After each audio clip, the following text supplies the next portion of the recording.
सास, माँ। और हाँ, शाम का नाश्ता थोड़ा जल्दी बनाया करो। नाश्ता बनाकर बाद में ही ऑफिस के कपड़े चेंज करने जाना। बहू को समझ में नहीं आता कि सास को हो क्या गया है, लेकिन वो कुछ नहीं कहती। सीधे किचन में जाकर चाय नाश्ता बनाती है और सास ससुर को दे देती है। अगले रोज बहू ऑफिस के लिए तैयार होती है तो खूब सुंदर सी साड़ी पहनती है और ऑफिस के लिए निकलने से पहले सास और ससुर के पैर छूती है और निकल जाती है। क्या बात है, आज मेधा के ऑफिस में लग रहा है कोई फंक्शन है। अच्छा, पता नहीं, मुझे तो बताया नहीं। वैसे तो सारी बात करती रहती है। अरे देखा नहीं कैसे साड़ी पहनकर जा रही थी। अरे वो तो मैंने ही बोला है उसे। अरे अच्छा लगता है क्या रोज रोज ऐसे सूट या जींस में जाना? बहू हो, बहू बनकर रहो। और आप भी ना मेधा मेधा मत किया करिए, बहू बोला करिए। सर पर चढ़ जाएगी तो दिक्कत हो जाएगी। सास अब बहू को बहू जैसा रखने लगती है। हर बात पर रोका टोकी, हर बात पर ताने। क्या बात है, आजकल लेट आ रही हो ऑफिस से? अरे चाय के लिए भी देर हो जाती है। हम लोग फिर पार्क में भी देर से पहुंचते हैं। सभी की बहुएं वक्त से चाय नाश्ता करा देती है अपने सास ससुर को। बस एक तू ही है जो उस वक्त ऑफिस से निकलती है। माँ जी, वो एक रास्ता पुलिस वालों ने न जाने क्यों बंद कर रखा है, जिसके कारण ट्रैफिक ज्यादा हो जाता है।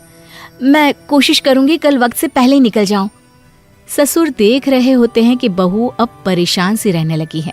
एक रोज, मेधा, बेटी मेधा। जी पिताजी।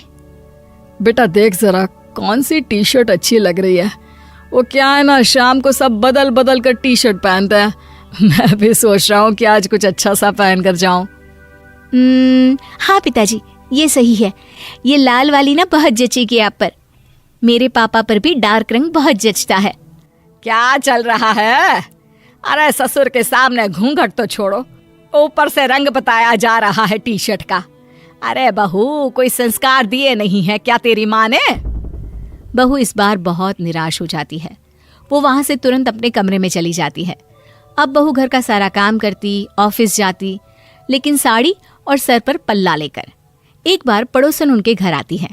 वाह सुमित्रा बहन, बहू का तो रूप ही बदल दिया। ठीक किया, बहू बहू जैसी ही अच्छी लगती है। अच्छा चलती हूँ मैं। पड़ोसन के जाने के बाद सास बड़ी अकड़ के साथ कहती है, देखा मेरा कमाल, कैसे मैंने मेधा बहू को कंट्रोल में कर लिया। अब बारी ससुर के बोलने की थी। हाँ सुमित्रा, बिल्कुल ये काम तो किया है तुमने, लेकिन कभी सोचा क्या खो दिया? क्या खो दिया? मैंने तो कुछ नहीं खोया जी। खोया है। पहले बहू जब ऑफिस जाती तुम्हारे पैर छूकर तुम्हें गले लगाती, लेकिन अब सिर्फ पैर छूती है। हाँ जी, ये बात तो आप ठीक बोल रहे हैं। पहले घंटों हम लोगों से बात करती, कमरे में ना जाती, ऑफिस से आते ही खुद की चाय, खाना, नाश्ता सब हम लोगों के साथ करती, सारी बात बताती। लेकिन क्या तुम्हें पता है, बहू की तबीयत खराब चल रही है, वो माँ बनने वाली है। ये बात मुझे बेटे ने बताई कि तुम्हें बता दूं। अब सास की आंख में आंसू थे।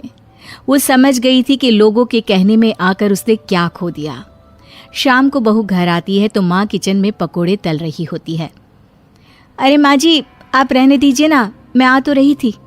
अरे नहीं, जा तू चेंज कर ले, मैं नाश्ता और चाय टेबल पर ही लगा रही हूँ मेधा। सास के मुंह से अपना नाम सुनकर बहू को बहुत अच्छा लगता है। माँ जी, कोई गलती हो गई है क्या? मेरे होते हुए आप काम करे, ये ठीक नहीं है। संस्कारी और समझदार बहू सास को माँ समझती है, लेकिन सास की बेवकूफ़ी उसे सास ही बनाकर रखती है। बहू, मुझे भी थोड़े संस्कार और समझदार बनने का मौका दे, जिससे मैं भी बहू नहीं बेटी को देखूं तुझ में। और हाँ, मेरा होने वाला पोता क्या कहेगा कि दादी ने तो मेरी माँ को बहुत परेशान किया। बहू सास को गले लगा लेती है। नहीं माँ जी, वो कहेगा कि माँ को तो दादी ने बेटी बनाकर रखा है।